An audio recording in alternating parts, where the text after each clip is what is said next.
Il est facile d'être de bonne humeur quand les nouvelles sont bonnes. Il est par contre difficile, mais pas impossible d'être de bonne humeur quand les nouvelles sont mauvaises. Sachant que la bonne humeur peut transformer toute situation en opportunité, il est important d'apprendre à être de bonne humeur même si les nouvelles ne sont pas bonnes. Pour cela, nous recevons le coach Patrick Amapoyon. Coach Poyon, bonjour. Bonjour. C'est quoi la bonne humeur? La bonne humeur, c'est d'être rempli par des pensées agréables, être rempli par les souvenirs agréables, être rempli par ce qui nous amène à sourire naturellement, être rempli par ce qui nous amène à avoir un cœur reconnaissant, un cœur dans la gratitude. Donc quand j'ai des pensées qui m'habitent, qui m'amènent à avoir un esprit de gratitude, un esprit de reconnaissance, à sourire à la vie, à être content, je suis de bonne humeur. Par exemple, une femme qui a fait l'amour la veille avec son mari correctement, c'est bien tombé pour elle, vous allez voir, elle est en public et seule, elle se met à rire. Le souvenir de ce moment avec son mari la remplit subitement de joie. Voilà de quoi il s'agit. Donc la bonne humeur, c'est quand on est rempli de joie, rempli de gratitude, rempli de reconnaissance, quand il n'y a en nous aucune ombre de négativité, on dit que la personne est de bonne humeur. Pourquoi être de bonne humeur malgré les problèmes? Oui, parce que la bonne humeur chasse les problèmes. C'est ça que souvent les gens ne comprennent pas. La bonne humeur chasse les problèmes. Lorsqu'une personne est soi-disant en mauvaise santé, sa bonne humeur va chasser la maladie. Vous allez constater que ceux qui rient beaucoup n'ont pas de problème de gastrite. Vous voyez, les problèmes gastriques ne peuvent pas arriver à celui qui rit beaucoup. Vous avez aux États-Unis aujourd'hui, en Europe, vous allez voir dans les hôpitaux ce qu'on appelle le bloc humour. Et à une heure donnée, on amène tous les malades là-bas et on les fait rire. On les amène à être de bonne humeur. On leur raconte des choses qui les amènent à être de bonne humeur. Donc la bonne humeur chasse les problèmes, chasse les maladies, chasse les soucis. Lorsque par exemple vous êtes de mauvaise humeur, votre conjoint même a envie de vous fuir. Il n'a pas envie d'être avec vous. Mais subitement, vous êtes de bonne humeur, votre vibration le contamine là-bas et il sent le besoin de vous rejoindre. Il sent le besoin de revenir à vous. La bonne humeur donne du travail. Vous voyez par exemple un monsieur, il a retourné au village parce qu'il est resté en ville longtemps, il n'a pas pu trouver un bon emploi. Et il décide de retourner au village. Et en partant pour le village, qu'est-ce qui se passe? Un monsieur passe et le lave avec de l'eau. Et il nettoie son habit et il se met à rire. Il dit après tous les problèmes que moi j'ai eu en ville ici, on me lave encore d'eau, il y a quoi de même quoi? Et il s'est mis à rire. Alors le monsieur fait demi-tour.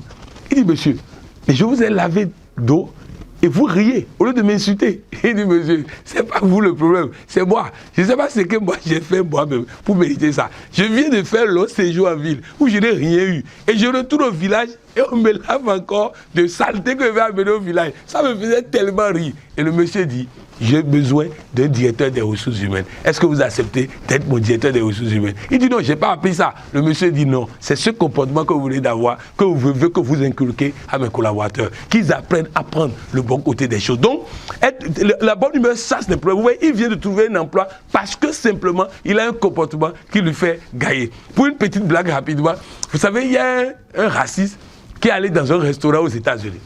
Il rentre dans le restaurant, il voit que des gens de peau claire dans le restaurant et un seul afro. Maintenant, il demande au barman de servir à manger à tout le monde, sauf le afro là. Le barman sert à tout le monde.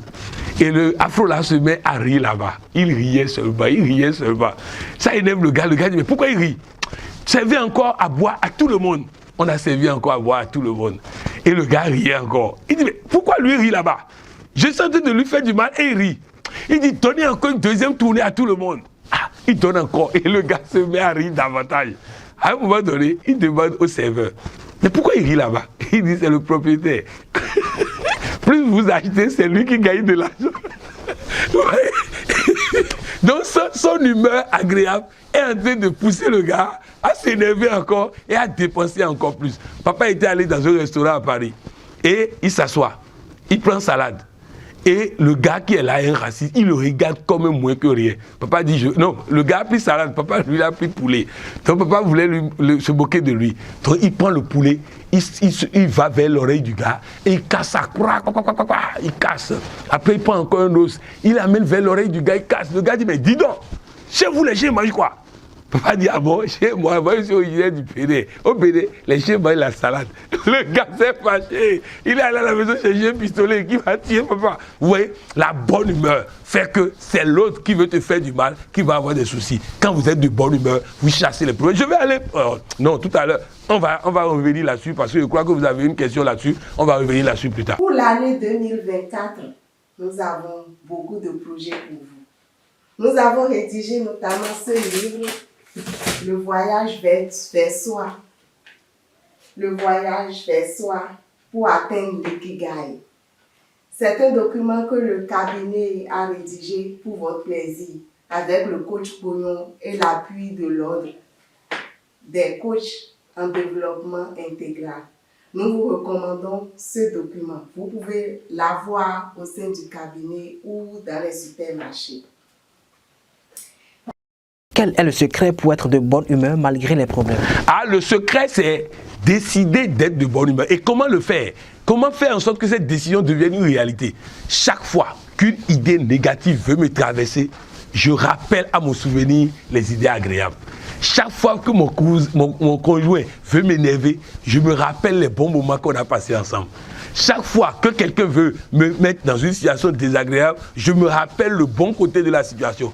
Mon patron me parle mal, mais je me rappelle que son salaire qui me paie me permet de jaffoul les week-ends, de jaffoul avec ma famille, de me payer un bon appartement et autres. Donc, je rappelle à mon souvenir le côté agréable de la chose. Donc, chaque fois que des idées négatives veulent arriver, rappelez à votre esprit les idées positives. Chaque fois que les idées négatives veulent arriver, rappelez à votre esprit les idées positives. Et ça va vous permettre de toujours être de bonne humeur et de ne jamais être de mauvaise humeur. Parlez-nous des manifestations de la bonne humeur. Voilà. Il y a un monsieur, par exemple, il était dans un restaurant. Et les bandits sont venus le braquer et ils ont tiré 3 balles sur lui. Ils tirent 3 balles sur lui et ils partent. Ils partent et le monsieur l'amène à l'hôpital pour l'opérer. Il dit, regarde le visage du médecin. Il dit, non, ce médecin était parti pour le tuer. Alors il attrape les bras du médecin. Il dit, docteur, ça va bien? Le docteur dit oui. Il dit, vous voulez m'opérer? Le docteur dit, oui, je vais t'opérer. Il dit, vous êtes sûr déjà de me tuer, c'est ça, non? Et le docteur même s'est mis à rire. Il dit, oui, effectivement, je n'y crois pas. Il dit, mon frère, quand tu vas opérer là, sois convaincu d'une chose. Je serai là le jour où on va t'enterrer. Donc le docteur a ri tellement, mais l'opération a réussi. Et le docteur lui a dit, si vous n'avez pas fait cette blague avec moi, je vous aurais tué parce que j'allais faire l'opération avec peu de foi, avec pessimisme. Mais là, vous m'avez donné une humeur qui faisait que je riais tout au long de l'opération. Et franchement, j'ai cru en votre vie et je vous ai sauvé. C'est ça, la bonne humeur. Et vous avez souvent, on vous pose des questions embarrassantes, questions graves, pour vous coincer. Commencez par rire d'abord. Commencez par la bonne humeur d'abord. Ça amène les gens à ne plus être aussi braqués quand ils vont entendre la réponse. Donc la bonne humeur, ça règle beaucoup de choses.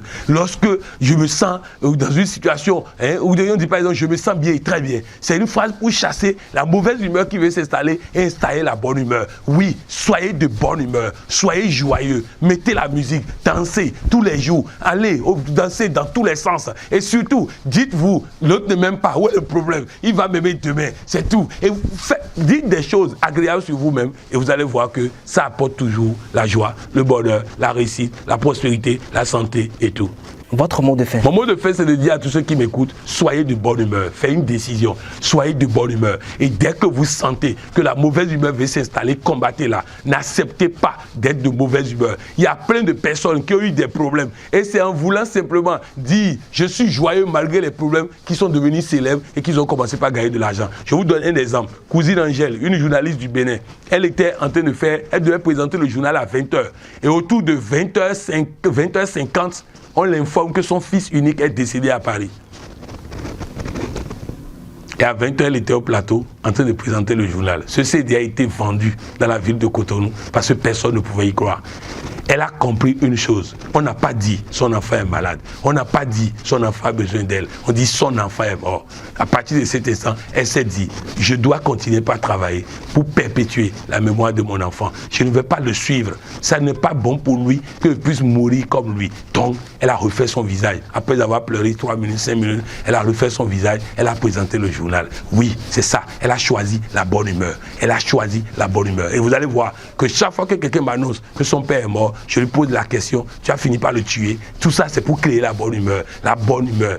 Quelqu'un m'a dit, coach, mon mari est décédé. J'ai dit, cet imbécile a démissionné, il faut trouver quelqu'un pour le remplacer. Tout ça, c'est pour créer la bonne humeur. La bonne humeur, la bonne humeur, la bonne humeur. Et c'est ça. C'est comme ça, avec la bonne humeur, qu'on gagne tout. Je vous souhaite d'avoir une journée de bonne humeur, de sourire à toutes les créatures vivantes que vous rencontrez, de sourire à la vie, de sourire à votre corps, de sourire à vos projets, de sourire à vous-même. Et vous allez voir que le bonheur va suivre parce que vous êtes né pour gagner et vous allez gagner. Pour l'année 2024, en vue de vous aider à atteindre votre ikigai, votre bien-être dans le japonais, nous avons rédigé ce document aussi. C'est le Planner, Life Planner. À l'intérieur de ce document, nous vous apprenons comment vous allez vous organiser dans les différents compartiments de votre vie, dans les différents domaines de votre vie, sur le plan familial, sur le plan financier, sur le plan entrepreneurial, dans la gestion des enfants, dans la gestion de votre temps, dans la gestion du stress. Bref, dans ce document, vous aurez tout. Ce document est disponible dans notre cabinet. Nous sommes situés à Ibatin, en face du prêt-à-porter Eli Chana. Notre contact, c'est le 61 30 62 94. Soyez richement bénis.